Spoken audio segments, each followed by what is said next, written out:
all humankind. Of the 12 who followed Jesus, I was the youngest. I remember the wine. Jesus blessed it and said, "This is my blood of the covenant, poured out for many for the forgiveness of sins." I remember the bread. It was his body broken for us. There is no greater love, he said, than to lay down one's life for one's friends. His words confused us at the time. Later that night, they would all become clear. While the others slept, Jesus prayed.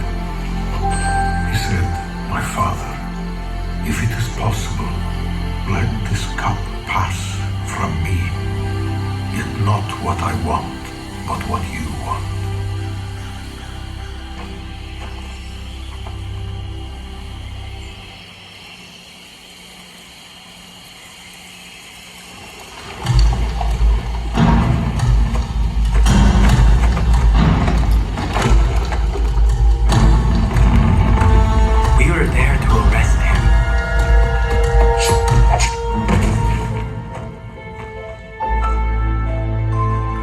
Yet he healed me.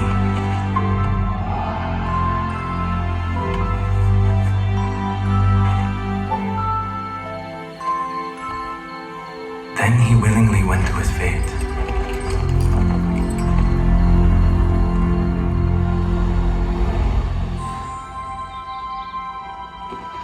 The next day, I was there at Golgotha. At the moment of his death, after all we had done to him, he asked God to forgive us. Surely this man was the Son of God.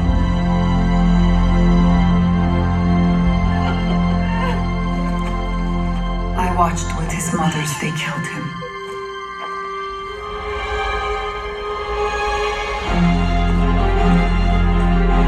When I went to his tomb, it was empty. At first, I thought someone had taken his body away.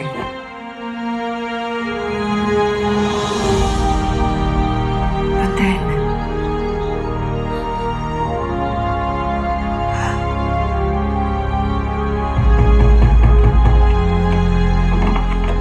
I have seen the Lord. He is risen. At first, some of us did not believe. Until we saw for ourselves. My Lord and my God.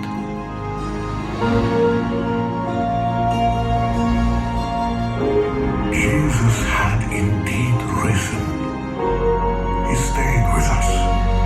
He taught us. He said, "As the Father sent me, so I am sending you. Go and make disciples of all peoples." And then, just like that, he was gone. But he said he wouldn't leave us as orphans.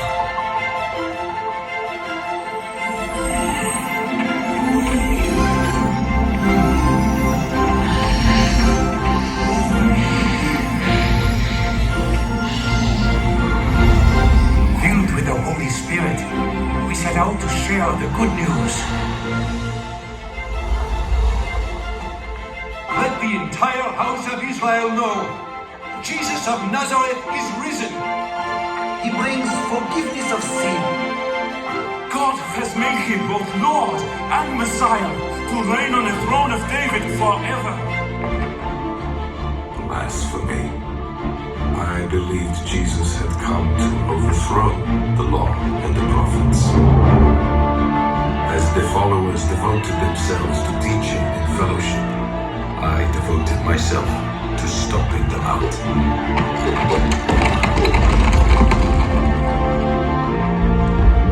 I uttered threats with every breath.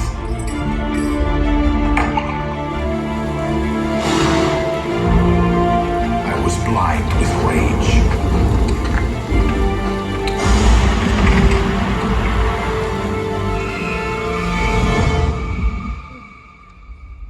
Until I heard Jesus speak. Saul, Saul, why are you persecuting me? I had heard from many about this Saul of Tarsus, how much evil he had done to the followers in Jerusalem.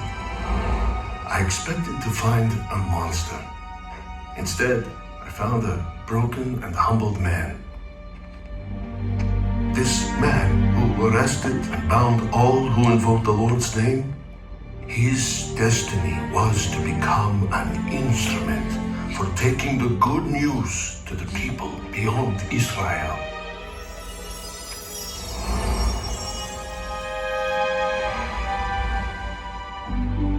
And with new eyes, I began to see. Jesus did not come to overthrow the law and the prophets. He came to fulfill them. As Moses told us, you must love God with all your heart, and you must love your neighbor as yourself. There is no other law greater than this.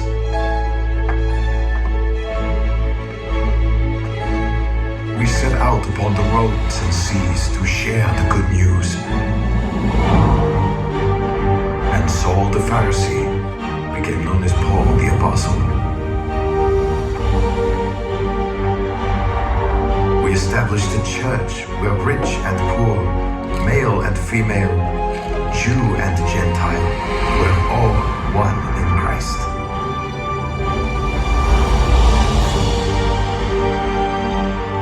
The message traveled from life to life until it could no longer be contained.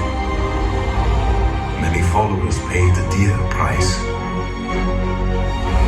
And when I could not travel, I wrote.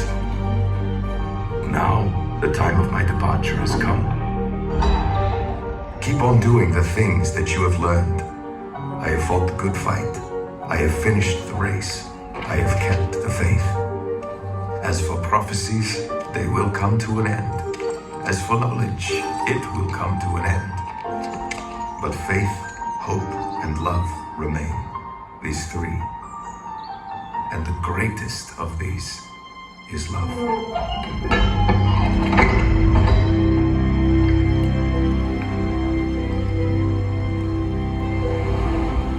I was the youngest of the 12. Now I am the last, and I wondered if this journey would end with me. But my old teacher came one last time with a message. The home of God is among mortals. He will dwell with them. He will wipe away every tear from their eyes. Death will be no more. Mourning and crying and pain will be no more. There will be no more night. For the Lord God will be their light.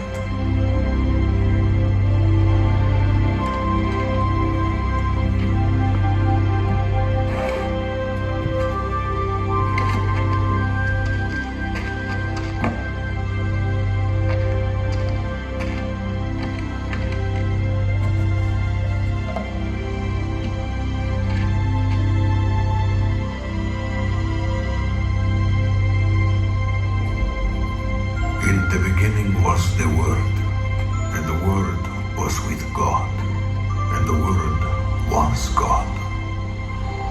In Him was life, and that life was the light of all humankind.